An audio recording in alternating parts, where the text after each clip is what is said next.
Good evening, ladies and gentlemen, and I welcome all of you back to the 90s, and I welcome all of you back to Alice in Chains' Facelift. You know what's really, struck me dumb, ladies and gentlemen, in the first two songs we've done, is that I didn't think I would be liking this album more than I did. I honestly thought that it was sort of going to be a little bit less topic focused, I suppose, but this is one of those cases, and I'm really glad to say is that I'm glad that the topics they're going for, from abuse to from drug abuse to basically animal abuse, and what exactly are they going to be covering in this Sea of Sorrow? Abusing people who can't swim, maybe, but we'll wait and see. So let's go.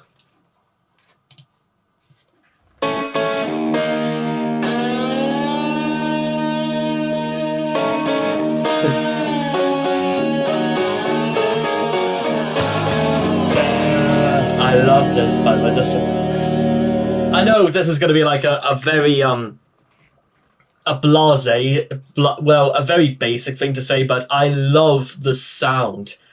Because every song so far is I know we're only on to the third song in Facelift, but everything sounds so distinct and so separate from each other that it's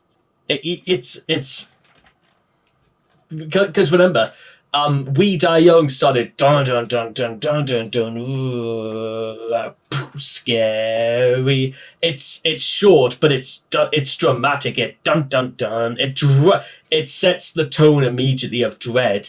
Man in the Box, on the other hand, was kind of funky, but also it drew you into what seemed like a gang coming down the street towards you, doing like a little jig here and there, as you do in the 1990s.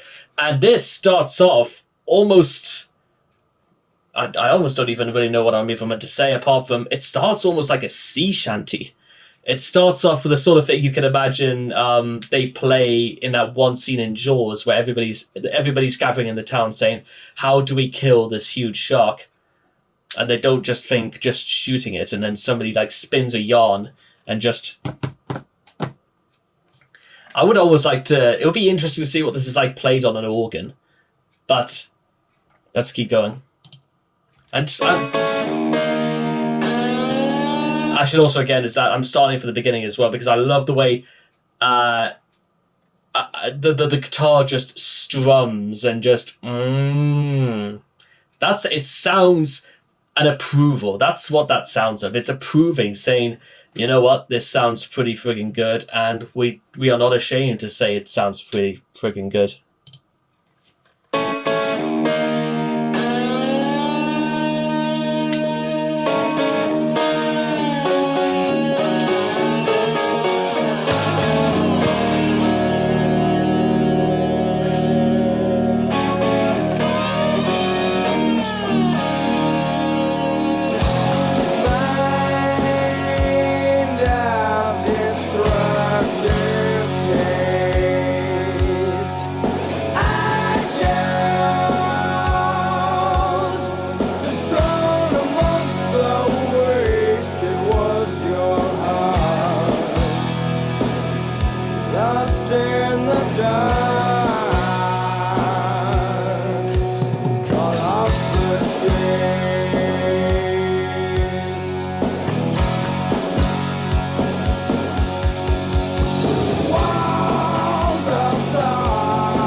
and praise.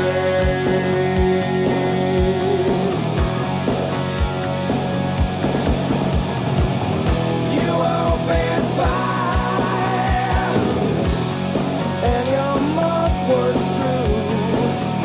You opened fire, aim a smiling skull at you. You opened fire.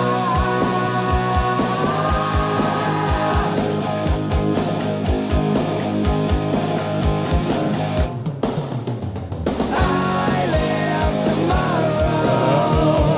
You will not follow as you wallow in a sea of sorrow.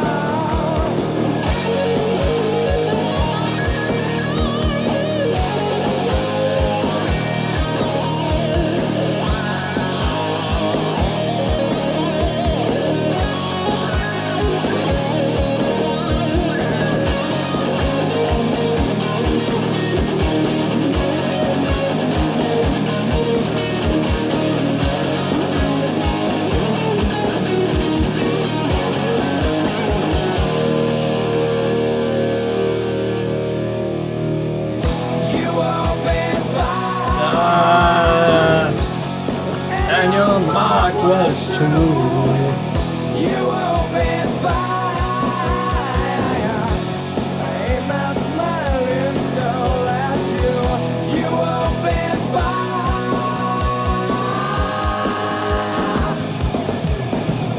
I live tomorrow. You will not follow as you wallow in a sea of sorrow. I live tomorrow. You will not follow as you wallow And I see your sorrow. I live tomorrow. You will not follow as you wallow in a sea of sorrow.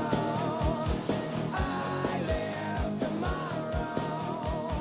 You will not follow as you wallow in a sea of So, like I said before, ladies and gentlemen, one of the things that if there was like a common theme threading its way all the way through these albums, well, through this particular album, I would say something that is like starting to occur time and time again is the theme of abuse. We Die Young is, like I mentioned, like about drug abuse. Man in the Box is kind of more about animal abuse the more I think about it. And Sea of Sorrow is almost a tale about, and this is going to sound like a bit of a stretch, but almost the abuse of a corpse. In here, I get the impression it's two people possibly at war, ready to go just basically ready just to kill each other, if for no other reason than they've just been told to do it. And well, considering that Lane survived and stuff like that, in the context of the story, we could assume almost immediately that is that was what it was supposed to be. He was meant to come out the winner, and the only thing he could say at the end of this is, by gloating of his victory, knowing that his loser is now being swallowed up, probably by the river Styx more than anything. I mean, it's you could or a place marked for all eternity by the scourge of the damned souls, I should say. Now, you may think, and maybe this is just more my interpretation, really, but that's kind of, I suppose, abuse of a corpse if you don't think about it. I mean, what else is like more slanderous than mocking somebody for being dead anyway? I know I mean, it is what it is, but I suppose This one might be the least involved in terms of like what I think about my ideas for like abuse being like torrent all the way through this album, but also, like I mentioned, the music is like I mentioned before. The idea of like comparing this to a sea shanty of all things isn't particularly that idea is still with me, if for no other reason that it is told with in the form of a coherent narrative, and how the message gets across is that you believed you were trying to kill me, and even though you thought your heart was in it, it wasn't enough. Now you float in the sea of sorrow. And so, ladies and gentlemen, with all that being said and done, let me know, by the way, in the comments what you think about like this idea of there being like abuse, like being like a consistent theme in this album. It may not be for every song, and to be honest, the more I think about it, maybe it's not really a thing that they anticipated, but it just kind of ended up being that way. But I still got a kick out. I do prefer We Die Young and Man in the Box maybe a bit more, but what can I say? It's still a good song, and a good song it still certainly will be. So with all that being said and done, I hope all of you guys enjoyed Sea of Sorrow by Alice in Chains, and I cannot wait to talk with you guys again in the next video. Take care, and bye-bye for now.